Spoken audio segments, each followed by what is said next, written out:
So now in this lecture we are going to discuss about the pressure belts, which is one of the most important topic to understand the climatology.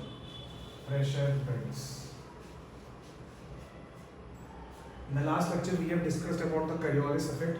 हमने ये समझा था कि Coriolis effect जो है, Coriolis effect की वजह से क्या होता है, जो wind direction normally होना चाहिए वो नहीं होता है, बट उसको वो क्या करता है, डेविएट कर देता है। नदर्न हेमिस्फीयर में Coriolis effect की वजह से जो विंड है वो कहाँ चली जाती है, राइट साइड में चली जाती है, और सदर्न हेमिस्फीयर में कहाँ जाती है, लेफ्ट साइड में जाती है। Now we are going to discuss the pressure belts. Pressure belts क्या है, प्रेशर बेल्ट्स क्या है कि what is pressure, pressure is force per unit area, ये तो हम लोग साइंस में पढ़ते हैं। अब क्या होता है कि हम लोगों को पता है कि किसी भी रीजन में अगर टेम्परेचर हाई होगा तो प्रेशर क्या होगा, लो होगा। If the temperature is high, the pressure is low. क्यों, टेम्परेचर मान लो कोई हाई है तो वो एयर मॉलिक्यूल्स क्या करेंगे, भागेंगे और वो उस रीजन को हल्का कर देंगे।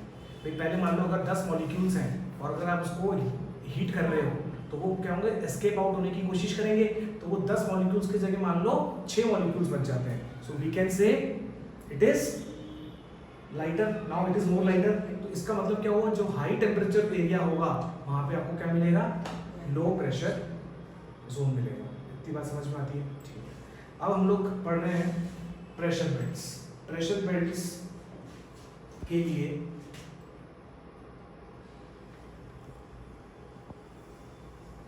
ये एक हम लोगों ने अर्थ बनाया पूरा, ठीक है, जिसको हम लोग अलग अलग जोन्स में डिवाइड कर रहे हैं। तो सबसे पहला जो जोन है 0 डिग्री पर, वो क्या है हमारा, इक्वेटर वाला जोन, ठीक है। This is equatorial low pressure belt, equatorial low pressure belt. क्या बोला मैंने, इक्वेटोरियल लो प्रेशर बेल्ट। अब मैं बात कर रहा हूं कि व्हाई इट इज लो। अब ध्यान से सब लोग सुने। अच्छा, एक चीज सबको पता है कि ट्रोपोपॉज की जो हाइट होती है वो वैरी करती है ऐसे,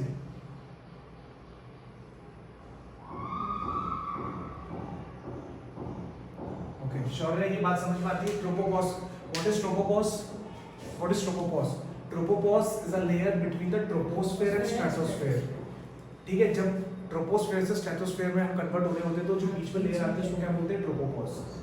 हम लोग किस लेयर में रह रहे हैं, ट्रोपोस्फेयर में रह रहे हैं, ये बात सबको पता है, ठीक है, गुड, ओके। अब ये जो है ये मेरा इक्वेटर रीजन होता है जो 0 डिग्री पे होता है। आप सब लोगों को पता है कि जो इक्वेटर है वो एक ऐसा रीजन है जहाँ पे सबसे ज्यादा हीट रेस आती है। हीट रेस जो आती है सबसे ज्यादा आती है, तो सबसे ज्यादा टेम्परेचर यहाँ पर होगा। तो अगर हाई टेम्परेचर होगा तो मैं कह सकता हूँ लो प्रेशर होगा। In the when we started the lecture we have discussed whenever there is a high temperature low pressure is associated, और अगर लो टेम्परेचर होगा तो हाई प्रेशर होगा। भाई ठंड लग रही है, ठंड लग रही है, ठंडा मौसम है तो एयर मॉलिक्यूल्स पास में होंगे तो वो तुम पे क्या करेंगे, प्रेशर ज़्यादा डालेंगे। सो आपको ये चीज़ ध्यान में रखनी है क्या, कि हाई टेम्परेचर के साथ लो प्रेशर आता है और लो टेम्परेचर के साथ हाई प्रेशर आता है। ये एक फंडामेंटल है छोटा सा, ओके। सो EQLBB क्या है, इक्वेटोरियल लो प्रेशर बेल्ट। अब ध्यान से सुनना, अगर तुम इक्वेटर पे खड़े हो, इक्वेटर पे खड़े हो, इसकी हाइट कहाँ से कहाँ तक होती है, ट्रोपोस, यहाँ पे मैं लिख रहा हूँ एक फंडा कि जो हाइट है ट्रोपोपॉज की, height of tropopause varies, varies लिखती जाओ साथ में थोड़ा बहुत, एकदम मत करना, varies from 18 kilometre to 8 kilometres, ठीक है। 18 किलोमीटर्स कहाँ पर होता है, इक्वेटर पे होता है, और 8 किलोमीटर्स कहाँ पर होता है, पोल्स पे होता है। तो क्या हम ये देख सकते हैं कि जो हाइट है, हाइट है किसकी, इसकी height of the tropopause at the poles is 8 kilometre, height of the tropopause at the equator is 18 kilometre. So एक वेरिएशन है, इस वेरिएशन की वजह से मैंने क्या किया, इसको इंक्लाइंड बनाया है, इसको क्या बनाया है मैंने, इंक्लाइंड। अब एक सेकंड देखो शॉर्ट एक बार ध्यान से। अब क्या होगा, जब यहाँ पे इंसुलेशन आएगा और हवा उड़ेगी, हवा जाएगी, हवा देखो हवा कैसे जाएगी, air will travel like this, air will travel like this. अब क्या होगा, ये जो ट्रोपोपॉज का पॉइंट है, इसको ध्यान से थोड़ा, ठीक है मैं ये जो पॉइंट है ट्रोपोपॉज का, दिस पॉइंट जो ट्रोपोपॉज का, यहाँ तक तो ये आएगी। Now it is like a wall, जैसे मान लो तुम जा रहे हो, मैं जाता जा रहा हूँ, एक वॉल से मैं टकरा जाऊँ तो फिर मैं राइट लेफ्ट मुड़ जाऊँगा, या राइट जाऊँगा या लेफ्ट जाऊँगा, राइट। अब तुम आगे नहीं जा सकता, तो ट्रोपोपॉज एक ऐसी लेयर है जहाँ पे एयर का जो जाना होता है, एक्सपेंशन होता है, वो रुक जाता है।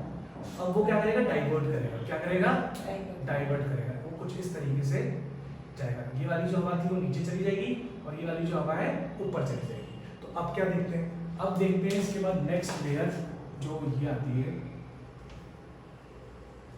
इस लेयर का नाम क्या है, इस लेयर का नाम है सब tropical high pressure, high pressure. ठीक है, हमने एक पढ़ा इक्वेटोरियल लो प्रेशर बेल्ट, एक हम पढ़ रहे हैं सब ट्रॉपिकल हाई प्रेशर बेल्ट। अब हम लोग क्या बोल रहे हैं, देखो सब ट्रॉपिकल का सबसे पहले मतलब हम समझते हैं what do you mean bye सब ट्रॉपिकल। सबको पता है कि जो ट्रॉपिकल रीजन है वो कौन सा रीजन होता है, a region. Short what do you mean by tropical region? If somebody ask you what is tropical region, what you will answer? When say troposphere. No no, what is tropical region? Tropical region का मतलब क्या समझते हो? Humid area. नहीं, tropical region का मतलब होता है जो ट्रॉपिक ऑफ कैंसर और ट्रॉपिक ऑफ कैप्रिकॉर्न और इक्वेटर, इन तीनों का रीजन होता है। देखो अगर मैं वापस से यहाँ छोटा सा सर्कल बनाऊं, इधर देखो short, if I draw a small circle, ठीक है, ये मैंने तुमको बनवाया हुआ है। This is my 0 degree equator, this is my 23.5 tropic of cancer and this is again my 23.5 tropic of capricorn. ये जो मेरा है सदर्न हेमिस्फीयर है, ये मेरा जो है नॉर्दर्न हेमिस्फीयर है। ठीक है, so the region between this region is known as tropical region. This region is known as tropical region. So a region between tropic of cancer and tropic of capricorn is known as tropical region. So I hope you are clear with the term tropical region. So यहाँ पे हम एक belt की बात कर रहे हैं, क्या, सब ट्रॉपिकल हाई प्रेशर बेल्ट। अब बात आती है सर सब ट्रॉपिकल का क्या मतलब है? ट्रॉपिकल तो आपने बोल दिया, what do you mean bye सब ट्रॉपिकल? सब ट्रॉपिकल मतलब कि ट्रॉपिकल से, जैसे ट्रॉपिक ऑफ कैंसर के थोड़ा सा अगर हम ऊपर चले जाएं, तो जैसे मान लो ये वाला जो रीजन है, ये वाला अगर तुम्हारा एग्जैक्ट जो रीजन है, ये क्या है तुम्हारा ट्रॉपिकल रीजन है। ठीक है, इसके ऊपर थोड़ा सा और मैं अगर चला जाऊं तो उसको मैं क्या बोलूंगा, सब ट्रॉपिकल। वैसे तो इसके ऊपर क्या रीजन आता है, this is a temperate region. ये जो रीजन होता है वो क्या होता है, टेम्परेट होता है। बट अभी मैं टेम्परेट का नाम नहीं लेके बोल रहा हूँ, बस टेम्परेट के अंदर छोटा सा जोन जो होता है उसको हम सब ट्रॉपिकल बोलते हैं। इतना सा समझ लो, बोलो भाई समझ में आया या नहीं आया, तो लिखो उसको सब ट्रॉपिकल। एक पे या मेरे को ब्लू पेन दे दो क्या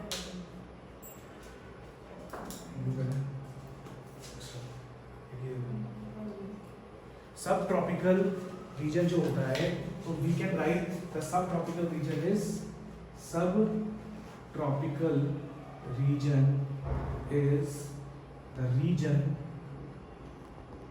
out of tropic of Cancer and tropic of Capricorn। ठीक है, ये हमारा सब ट्रॉपिकल हाई प्रेशर बेल्ट हो जाएगा। ओके, सब ट्रॉपिकल हाई प्रेशर बेल्ट ही हो जाएगा। ये गई। अब देखो इधर देखो, एक सेकेंड शौर्य, बात आ रही है, नाम में सब कुछ लिखा हुआ है। सब ट्रॉपिकल का मतलब समझ गए, the region out of the tropic of Cancer is known as sub tropical to some extent. Okay, दूसरी बात, why we are using the word high. High कब होगा, जब तुम्हारे ऊपर खूब सारी हवा आएगी। मान लो तुम ऐसी जगह खड़ी, तुम्हारे सर पर खूब सारी हवा गिर रही है, तुम कहोगे I am feeling some pressure is coming on me. समझ रहे हो, इस लैटिट्यूड पे क्या होता है, ये जो हवा इक्वेटर से डाइवर्ट होके गई थी, और यहाँ पे क्या होगी, सिंक होगी। क्या होगी, सिंक होगी। तभी तो ये वाला रीजन क्या नाम है, high pressure. Now it will start sinking, now this region is sinking. इसलिए हमने इस रीजन को क्या बोला, सब ट्रॉपिकल हाई प्रेशर बेल्ट। और ये कौन से एरिया में देखने को मिलता है, ज्यादातर 25 से 30 degree. Okay, so this is seen as 30 से 25 डिग्री, क्योंकि जो 23.5 है, जो 23.5 है वो क्या है तुम्हारा ट्रॉपिक ऑफ कैंसर। तो just above the 23.5, let us से 25 डिग्री, 25 से 30 degree we can say subtropical high pressure belt comes into the picture. Are you clear with this topic?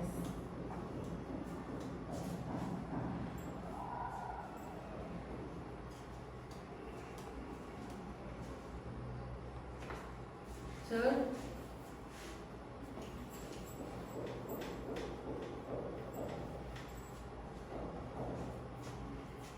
ठीक है, सो इतना तो समझ में आ ही गया होगा, है ना? ये वाला कॉन्सेप्ट भी आप लोगों को समझ में आ गया, सो लर्निंग इट। अच्छा, एक चीज और देखो कि ये जो प्रेशर बेल्ट्स बनते हैं, अभी मैंने तुमको क्या बताया शौक है कि if there is a high temperature then you will be having low pressure, and if there is a low temperature then you will be having high pressure. ये तो हो गया थर्मल रीजन। प्रेशर बेल्ट्स बनना दो reasons पे depend करता है। किस पे? दो रीजंस पे डिपेंड करता है। ध्यान से सुनना, आपको अपना जो पॉइंट बता रहा हूँ। प्रेशर बेल्ट्स जो बनती हैं, it is because of the two factors. Number one is thermally induced. Thermally induced means if the temperature is changing, the pressure will change. Thermal means related to temperature. And the second most important factor is dynamic factor. The second factor is dynamic factor. What is dynamic factor? The factor which is related to the rotation of the earth. अर्थ जो move कर रही है, rotate कर रही है, उसके वजह से भी प्रेशर पे असर पड़ता है। सो प्रेशर बेल्ट्स के जो फैक्टर हैं, so you can right two factors are responsible for pressure belts. Two factors are responsible for pressure belts. एक तो क्या हो गया? थर्मली इंड्यूस्ड हो गया, जो कि हमने अभी पढ़ा ही था, थर्मली इंड्यूस्ड। तो जो इक्वेटोरियल लो प्रेशर बेल्ट थी, that is totally thermally induced. अब डायनामिक इंड्यूस्ड क्या होता है, वो भी हम पढ़ेंगे। Dynamic induced is because of the rotation of the earth. Dynamic induced is because of the rotation of the earth. जो अर्थ हमारी रोटेट कर रही है, जो मेरी अर्थ रोटेट कर रही है, उसके वजह से भी हवा क्या करती है? स्प्रेड करती है और उस रीजन को लो प्रेशर बेल्ट में कन्वर्ट करती है। So we are going to see कि कौन कौन से रीजन थर्मली इंड्यूस्ड हैं, कौन से रीजन डायनामिकली इंड्यूस्ड हैं, और कौन से रीजन हैं जो कि थर्मली एंड डायनामिक दोनों ही हैं। ठीक है, अब नेक्स्ट बेल्ट जो आती है, उस बेल्ट का नाम है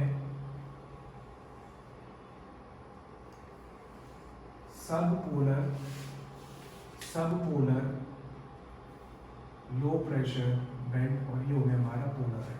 सो मैं अगर यहाँ पे लिखूँ, ये मेरा फर्स्ट था, ये मेरा सेकंड था, ठीक है? तो इसके अंदर ये तो मैंने आपको बता ही दिया कि what is the meaning of sub tropical. Okay, so the third point is subpolar low pressure belt. मैं शॉर्ट में लिख रहा हूँ sir, you can write subpolar low pressure belt. चौथा क्या हो गया मेरा? Polar high. ठीक है, तो ये क्या हो गया मेरा? सब पोलर लो प्रेशर बेल्ट, और ये मेरा था सब tropical high pressure belt. Okay, और ये मेरा आ जाता है पोलर हाई, ये मेरा आता है पोलर हाई, और ये आता है इक्वेटोरियल लो प्रेशर बेल्ट। बोलो भाई, ये चार जो चीजें हैं, इन बेल्टों के नाम है। इस चारों की चारों बेल्ट, मतलब ये तो कॉमन है, ये तीन belts as it is southern hemisphere में, सदर्न हेमिस्फीयर के अंदर भी मिलेंगे। Okay, now let us see the degree. क्योंकि देखो 23.5 डिग्री पे ट्रॉपिक ऑफ कैंसर होता है, फिर उसके ऊपर हम लोग जाते हैं तो 66.5 पे टेम्परेट जोन आता है। तो इसका मतलब आउट ऑफ द रीजन, इसका मतलब 60 से 65 ले लेता हूँ मैं, 60 डिग्री से 65 ले लेता हूँ, और ये तो 90 है, ये 90 है पोलर हाई। अच्छा, पोलर हाई को तुम पहले समझो। पोलर हाई मतलब हाई प्रेशर क्यों हो रहा है वहाँ पर? क्योंकि पोलर रीजन क्या है? सबसे ठंडा रीजन है। पोलर रीजन क्या? आर्टिक जोन है ना, सबसे ठंडा रीजन है। तो जो उसकी हवा होगी, श्योर है, उसकी जो हवा होगी वो क्या होगी? बहुत ठंडी होगी। तो वो ठंडी हवा क्या करेगी? प्रेशर जनरेट करेगी। तो इसलिए वो पोलर हाई हो गया। तो क्या मैं कह सकता हूँ कि polar high is high because of the thermal region. और जो इक्वेटोरियल है पोलर हाई, ठीक है, पोलर हाई का तो एक तो थर्मल रीजन है, क्या है? T प्लस डी, मतलब थर्मली प्लस डायनामिक। तो पोलर हाई क्या है?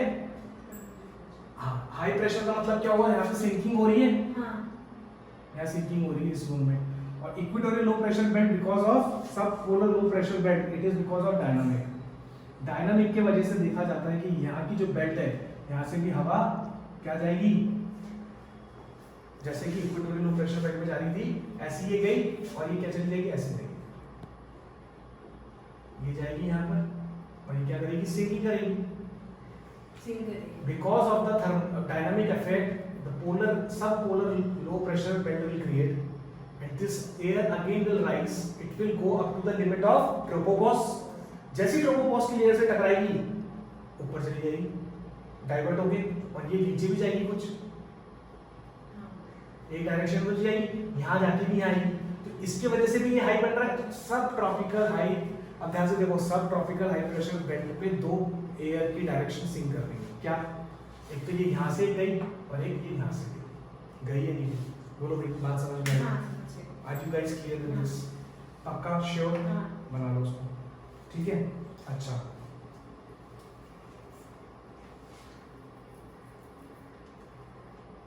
अब एक चीज और देखो कि ये जो बन रहा है पोलर आई, ठीक है?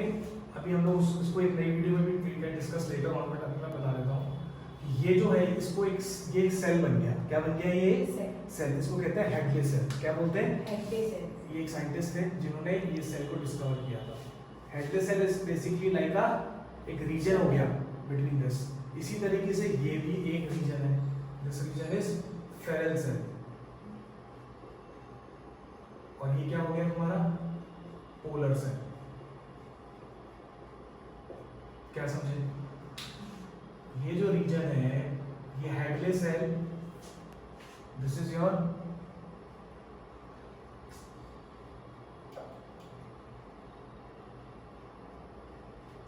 this region is headley cell, this region is feral cell, and this region is polar cell. समझ में आया नहीं आया? तो ये तीन सेल्स बन जाते हैं। ये सेल्स बड़े इंपॉर्टेंट है, इसको कहते हैं एटमॉस्फेरिक सर्कुलेशन। इसी तरीके से एटमॉस्फेयर क्या करता है? सर्कुलेट करता है। क्या करता है? सर्कुलेट करता है। तो अभी हम डिस्कस करेंगे किस तरीके से विंडो का क्या डायरेक्शन होता है। In the next lecture we are going to discuss about how ये जो अभी मैंने तुमको सिर्फ इतना बताया है कि ये कैसे विंड्स एक दूसरे पे जाके प्रेशर बेल्टों को हाई बना रही है और लो बना रही है। Now in the next lecture we will see कि जो इस जोन में विंड्स होती हैं उनका नाम क्या होता है, क्या डायरेक्शन होता है और क्यों ऐसा होता है। So we will be discussing all things, so please pay attention to this lecture. और इसी तरीके से अगर मैं नीचे भी बनाऊं तो तुम बना सकते हो। देखो